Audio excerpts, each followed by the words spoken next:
विष्णुः गुरुदेवो महेश्वरः गुरु साक्षात् परं ब्रह्म तस्मै श्री गुरवे नमः। श्रीराजयोगी गुरु शिष्यं निजानंद दीक्षितं गुरुश नरसिंह योगी नामांकितं सद्गुरु ते नमो। వేదిక పైన సర్వ అధ్యక్షతనాన్ని సర్వాధ్యక్షతనాన్ని అలంకరించినటువంటి మద్గురువర్యులు శ్రీ శ్రీ నిజానంద గుడిసె నరసింహరాజయోగి పాదపద్మములకు ద్వాదశి వందనములు తెలియజేసుకుంటూ మాతృమూర్తి మీనాక్షమాంబ పాదపద్మములకు ద్వాదశి నమస్కారం అర్పిస్తూ మా అగ్రజులైనటువంటి మద్గురువుల సంతతి అగ్రజులు సుధానంద సుగ్రేష్ ఆర్యుల పాదపద్మములకు ద్వాదశి వందనములు అర్పిస్తూ పరమాత్మ స్వరూపులైనటువంటి గురుబంధ జనులు కూడా నా యొక్క ద్వాదశి నమస్కారం అర్పిస్తూ సభ ముందు ఆశీర్వైనటువంటి గురుభక్తాదులు సోదర సోదరి మనులకు కూడా నా యొక్క వందనం తెలియజేస్తూ నాకు ఇచ్చిన అవకాశం రెండే మాటల్లో ముగిస్తా. ఇంతవరకు మా సోదరుడు అదే ఇప్పుడు వాళ్ళు కూడా పెద్దలు కూడా చెప్పి జెండా ఊరేగింపు చేసేటప్పుడు కొందరు మనము విగ్రహారాధన చేయరాదని చెప్పి బోధ దగ్గరికి వచ్చినప్పుడు మళ్ళా ఈ జెండా తీసుకొని విగ్రహాల దగ్గరికి ఎందుకు పోవాలని చెప్పి చెప్పినారు. దానికి బసవన్న కన్నడలో ఒక వచనం చెప్తాడు. కళ్ళు దేవరు దేవరల్ల, కళ్ళు దేవరు దేవరల్ల, మన్ను దేವರು ದೇವರಲ್ಲ, ಮರದೇವರು ದೇವರಲ್ಲ, పంచలోహదల్లే మాడిన దేవరల్ల సర్వజ్ఞ అని చెప్పి బసవన్న ఈ వచనం చెప్తాడు. మరి అది దేవుడే కానప్పుడు మనం అక్కడ పోవడం వ్యర్థమే. దేవుడు ఎవరనంటే ఈ మానవ రూపంలోనే తాను ప్రాజ్ఞుడై తమ అంతఃకరణమునందు సిద్ధుడై నివసిస్తున్నాడు.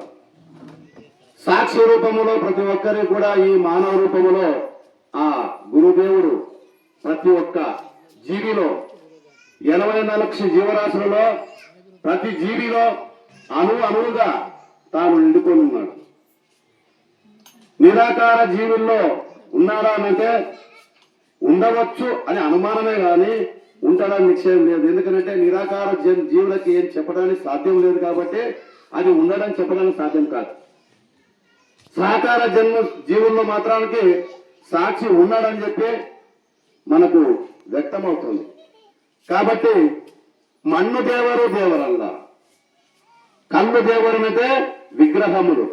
ఏది అనువప్ప శివలింగము ఉదయం ఎన్నో తిరుపతి వెంకటేశ్వరులు ఇంకా ఉదయం ఎన్నో ఉన్నాయి కానీ ఇవన్నీ కూడా కళ్ళు దేవరే. మన్ను దేవర అంటే మట్టితో చేసేటువంటివి. అంటే ఇప్పుడు ఆ పెద్దమ్మ ఉన్న చూడు, అక్కడ కూర్చొని పెద్దమ్మ, ఆయమ్మ ఎల్లమ్మ జమ్మలమ్మ అని చెప్పి చేసింది కదా, అది మన్ను దేవరవి. అంటే కుండ రూపంలో చేసేటువంటి కూడా మన్ను దేవరు అని. ఈ మన్ను దేవరు దేవుడు కాదు, మరదేవరు. అంటే మారమ్మ, సుంకలమ్మ, పోషమ్మ, నల్లమ్మ, ఇంకేమే వగైరన్ని కట్టెబొమ్మలు చేస్తారు. కట్టెబొమ్మలు చేసేది కూడా దేవరు కాదు. పంచలోహదమే మాడదంతా దేవరే దేవరల్ల.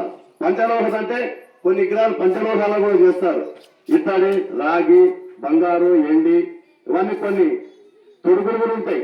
కొన్ని విగ్రహాలు తొడుగులు చేస్తారు, కొన్ని విగ్రహాలు కూడా ఆ పంచలోహంతో చేసి ఊరేగిస్తారు. ఇవి కూడా దేవరు కాదు. ఎందుకు దేవరు కాదు అని నన్ను విచారం చేస్తే దానికి జ్ఞానము లేదు. దానికి జ్ఞానం లేదు కాబట్టి అదే దేవుడు కాదు.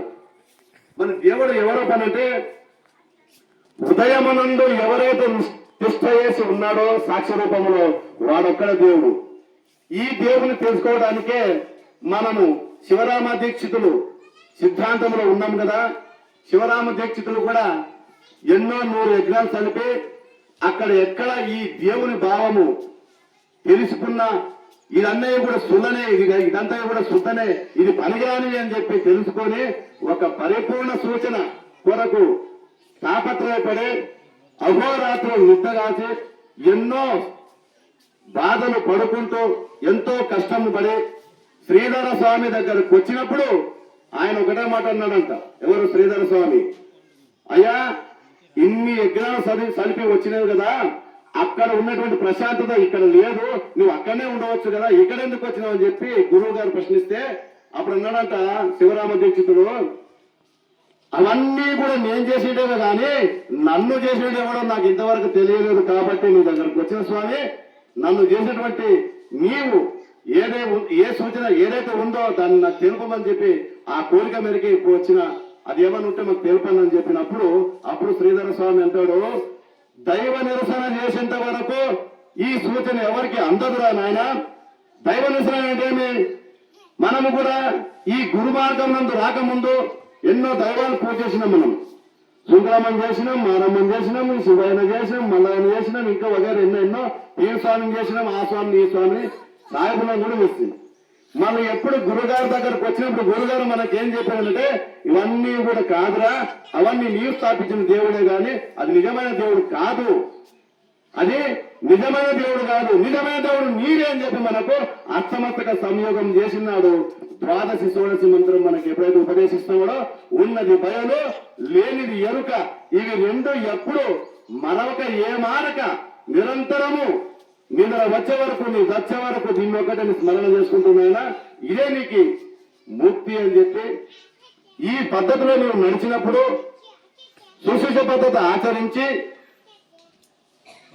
ఈ బోధకు అర్హుడవుతావు, ముందుకి నీకు ఈ జన్మనున భ్రాంతి రహితమవుతుందని చెప్పి మనకు ఆనాడే అర్థమతికి సంయోగం చేసినాడే మనకి గురుగారు చెప్పినారు. కాబట్టి అటువంటి మార్గంలో మనం ఉన్నాం కాబట్టి ఈ మార్గం అనుసరించి ప్రతి ఒక్కరు కూడా గురు మార్గంలో ఎంచుకొని ఆ గురు మార్గం చెప్పినటువంటి తత్వాన్ని ఆస్వాదిస్తూ అదే మార్గంలో మనం నడుచుకుంటూ ఆచరణలో ఆచరించి ఆ ఆచరణలో పెట్టి అణిగి మణిగి మెలగాలని చెప్పి తెలియజేస్తూ ఇంతటితో నా ఉపన్యాసాన్ని విరమించుకుంటున్నాను. జై శ్రీ సద్గురు బ్రహ్మరాజ్కి జై.